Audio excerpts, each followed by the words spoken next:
To achieve the best finish, grooming any dog should start with a freshly bathed and dried animal. Thoroughly brush and comb the dog, making sure you get down to the skin to remove any tangles or mats in the coat. Pay special attention to 10, number 15, number 30, or number 40 blade. Or use an adjustable blade clipper as shown. Here, the groomer is using the Andis Pulse Li5 5-position adjustable blade clipper. Any blade length is acceptable, but if your dog has sensitive skin, it's recommended to use the longer length of the number 10 blade or blade position. Be sure to clean up any hair that is around the nail beds as well.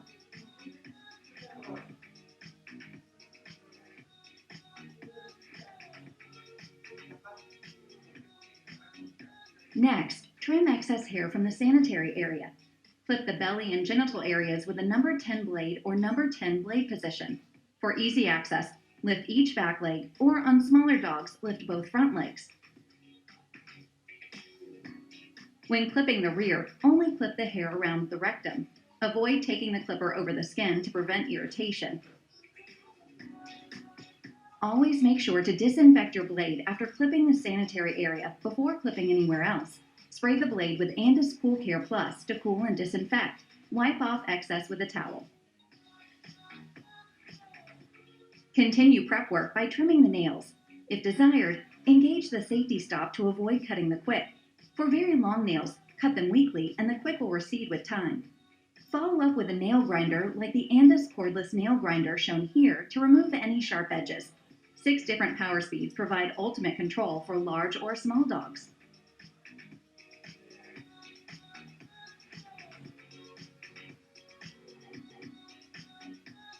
Before clipping the body, choose the desired length for your animal.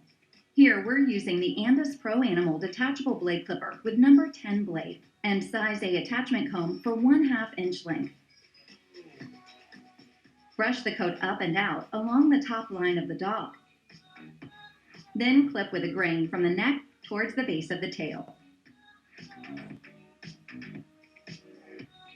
Continue clipping down the rear, stopping at the top of the thighs.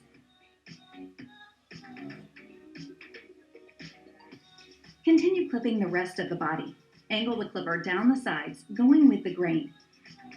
When you get to the shoulder area, lift the ear to clip the hair underneath. Clip down the shoulder towards the top of the front leg, stopping at the same point as on the back leg. Complete this process on the opposite side of the dog.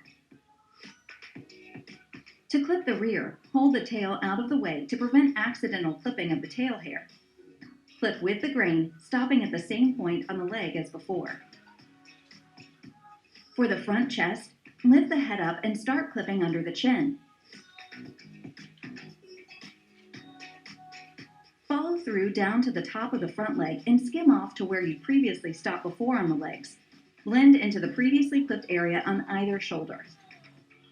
To clip the belly, lift one leg up and forward in a natural position. Clip with a growth of hair, making sure to blend into the side. The armpit hair will easily mat, so remove as much as possible from that area. Follow through with clipping all the way to the belly. Complete this process on the other side. For the front legs, you can use the same attachment comb length as the body, or a longer length attachment comb for a more stylized look. Clip down from the shoulder towards the foot, making sure to clip all sides of the leg. Continue with the back legs, starting from just above the unclipped area down towards the foot. Clip all sides of each back leg.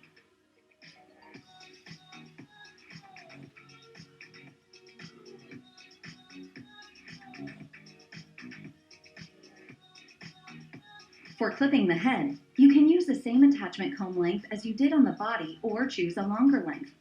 Use your opposite hand to hold the head steady and clip the top of the head with a grain. Clip the sides of the muzzle and the chin area. You don't have to clip the ears, but if you choose to, never run the blade along the edge of the ear. To clip, always place one hand underneath to hold it flat and clip with the growth of the hair. Clip both the outside and inside of each ear. Whether you clip the ears or not, finish with scissor trimming the ear edges. Using curved shears, hold the ear in your hand and use your fingers as a guide to feel where the ear leather is and begin trimming.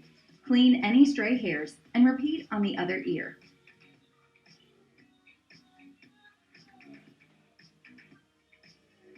On this type of coat, you can use thinning shears as shown, or regular shears to trim the corner of the eyes. Use curved shears and trim over the eyes to the desired length. Comb hair forward and trim around the visor. Use curved shears to trim the muzzle, sides of cheeks, and under the chin area. You can use your opposite hand to hold the muzzle in place and keep the mouth closed. Trim any stray hairs and neaten as desired. You can move the ear back to scissor excess hair in that area. Repeat on the other side. Now you will trim the tail. If static is a problem, use a little grooming spray to tame the flyaways. Comb or brush all the hair to the end of the tail and use your fingers as a guide to know where the end of the tail is.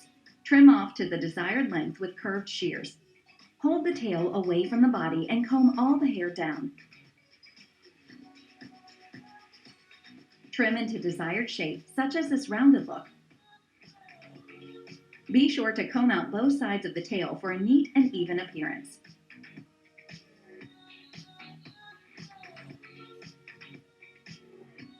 Next, you can comb or brush up all the coat on the legs and body. And for this type of coat, use thinning shears to get a neat, flush finish. To neaten, you will only be taking the tips of the hair off so as not to affect the overall length. Neaten up the legs, underline, and any stray hairs you may have missed. Trim around each foot by combing hair down toward the table. Scissor off anything that hangs over the foot. To finish the groom, use an Andis rake to pull out excess undercoat. Brush with the growth of the coat for best result.